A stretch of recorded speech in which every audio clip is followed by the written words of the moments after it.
Olá a todos, espero que estejam bem. Aqui estou eu mais uma vez para partilhar convosco mais uma leitura e mais alguns sussurros.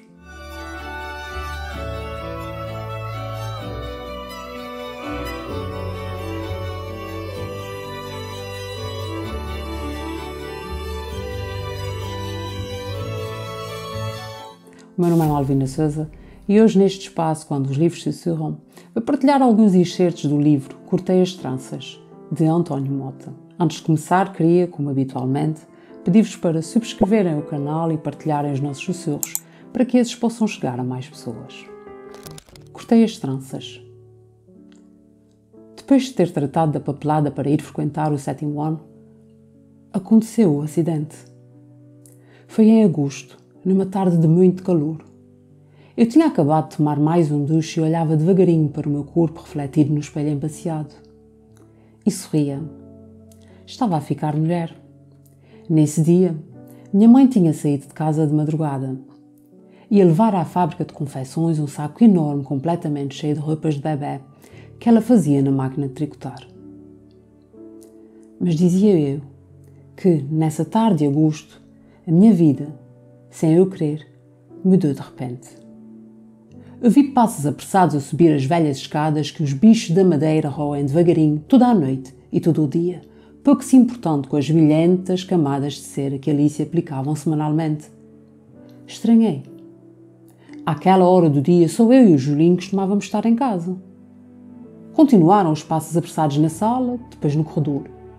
E de repente, a porta da casa de banho que eu tinha deixado encostada abriu-se. Levei as mãos ao peito e fiquei de boca aberta, com um grito encravado na garganta. À minha frente, com os olhos muito abertos, raiados de um vermelho vivíssimo, estava o meu pai. Numa pequenina fração de segundo, os nossos olhares espantados encandearam-se. "Marta, vem comigo, não demores nada", disse então meu pai, numa voz que pareceu muito estranha. Não perguntei nada e vesti-me em segundos. Descemos as escadas duas a duas e entramos num táxi que arrancou com um violento solavanco. Só aí é que comecei a perguntar: "Para onde vamos? Para onde vamos?" "Buscar a mãe." "O que aconteceu?"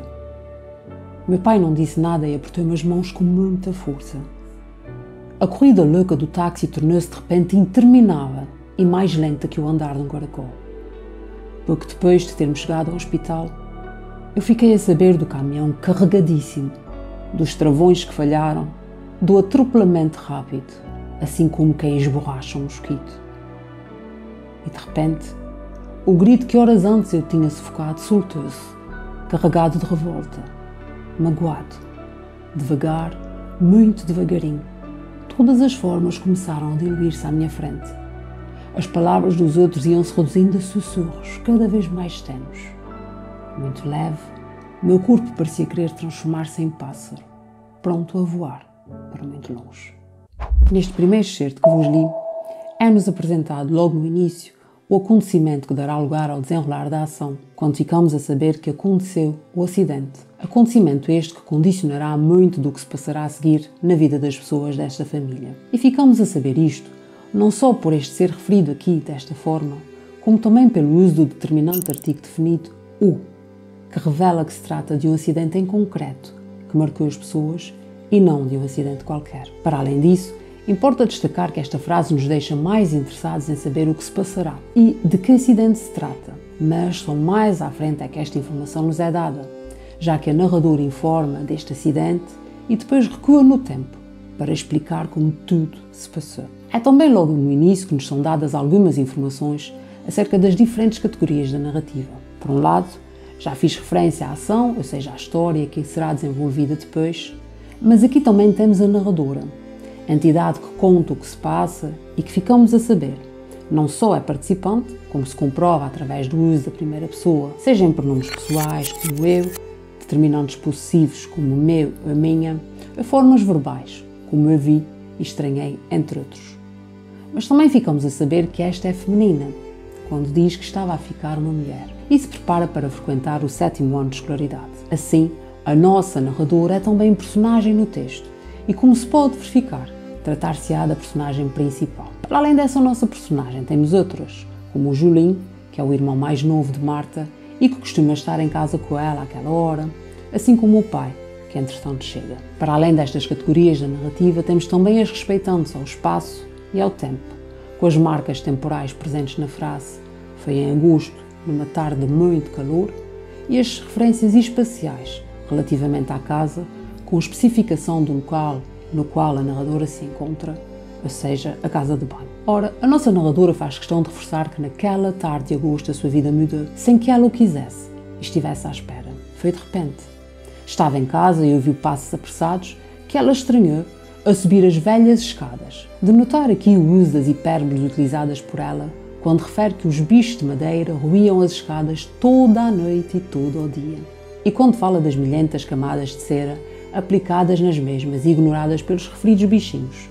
Recursos expressivos que pretendem reforçar, através do exagero, o trabalho destes mesmos bichinhos, assim como a quantidade de cera que era aplicada nas escadas. E estes aspectos ajudam-nos a caracterizar a nossa narradora, já que nos mostra que esta é atenta e tem algum espírito crítico e, ao mesmo tempo, tem uma maneira divertida de ver e de falar das coisas. Aliás, esta caracterização já havia começado quando, logo no início, ela se observa ao espelho e sorri, constatando que está a ficar uma mulher, revelando-nos alguma vaidade da sua parte. Toda esta caracterização aqui referida é indireta, já que somos nós, os leitores, que nos vamos apercebendo de como é a personagem através do que esta diz ou faz. Mas eis que de repente se abre a porta da casa de banho na qual Marta está, e esta se depara com o pai. Envergonhada, leva as mãos ao peito e fica de boca aberta com o que acaba de acontecer. Mas repara que o pai está de olhos muito abertos e raiados de um vermelho vivíssimo. Depois dos seus olhares se encandearem, como ela refere, numa fração de segundos,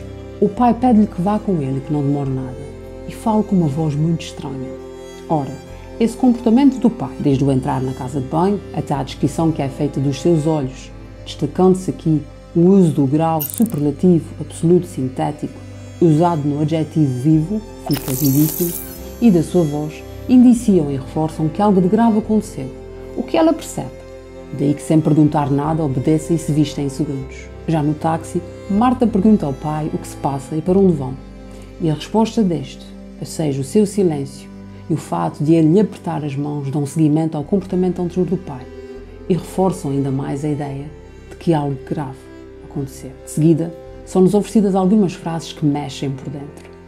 A primeira que nos informa da rapidez com a qual o táxi andava, o que é conseguido pelo nome corrida, seguido do adjetivo louca, a corrida louca, para depois nos dizer que, de repente, esta corrida se tornou interminável e mais lenta que o andar do caracol. E eis aqui, novamente, a presença importante de adjetivos, interminável e lenta, revelando-nos a diferença entre um tempo, que é o tempo real, e o tempo psicológico, ou seja, a forma como ela está a sentir a passagem do tempo durante esta viagem, que na verdade está a ser muito rápida, mas que ela sente ser lenta, precisamente por não saber o que se passa e para onde vão daquela forma.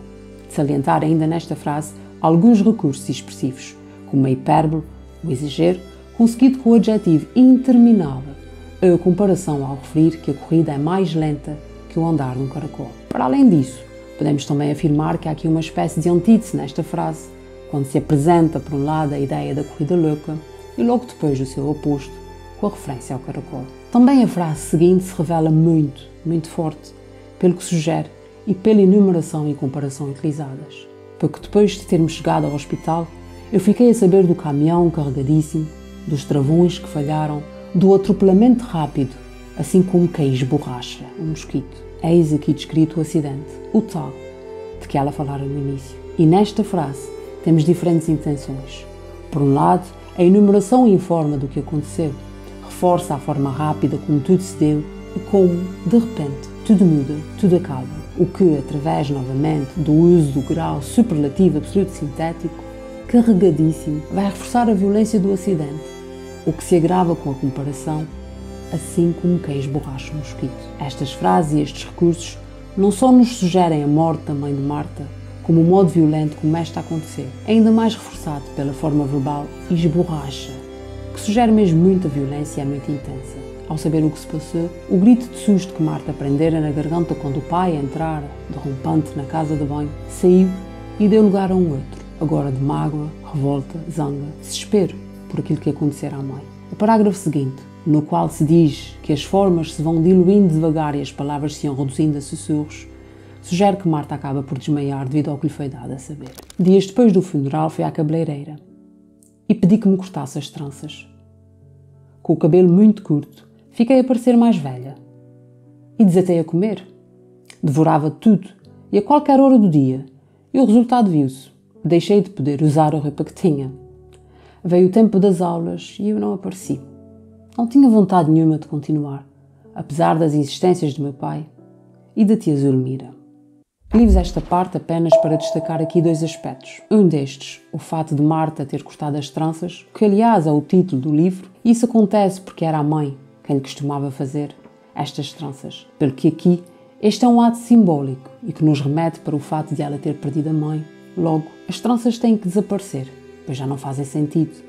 Ela já não tem quem lhes faça. Aliás, isso faz com que pareça mais velha, o que também vai alertar para o papel que ela começa a ter na família, já que será quem passará a fazer muitas das tarefas que antes eram da mãe. O outro aspecto que aqui quero salientar tem a ver com a forma como Marta reagiu ao que lhe aconteceu. Come desmedidamente, não quer ir à escola, não tinha vontade de continuar, alertando-nos assim para as diferentes maneiras de reagir das pessoas e de como tudo isso mexeu, como é natural, muito com ela. Não me vou alongar mais na análise desse texto, até porque espero sinceramente que o leiam, mas gostaria apenas de referir que a vida da protagonista desta história decorria com normalidade e ela até era feliz quando tudo isso aconteceu e de repente tudo mudou. Até os seus sonhos, já que se vê confrontada com coisas que têm de resolver e fazer e que na idade dela não era suposto. Dá que pensar, não é? Falemos um pouco acerca do autor desta obra, António Mota. Nasceu em 1957, em Vilarejo, e aos 18 anos tornou-se professor do ensino básico. Estreou-se na escrita em 1979 com a publicação do livro Aldeia das Flores e desde então não mais parou de escrever, sobretudo literatura infanto-juvenil, na qual conta com mais de 80 obras publicadas. Recebeu vários e grandes prémios por muitas das obras que escreveu e em 2014 e 2015 foi nomeado para um dos mais importantes prémios internacionais na área da literatura infanto-juvenil, o Prémio Alma. Espero que tenham gostado mais este momento. Antes de me despedir, peço-vos novamente para subscreverem o canal e partilharem estes sussurros. Não se esqueçam que também podem encontrar os sussurros na plataforma Spotify. Despeço-me prometendo voltar na próxima quarta-feira para mais um momento de partilha. E já sabem, conto convosco e com a vossa companhia. Até lá, não se esqueçam, é importante estarmos todos atentos, porque os livros sussurram.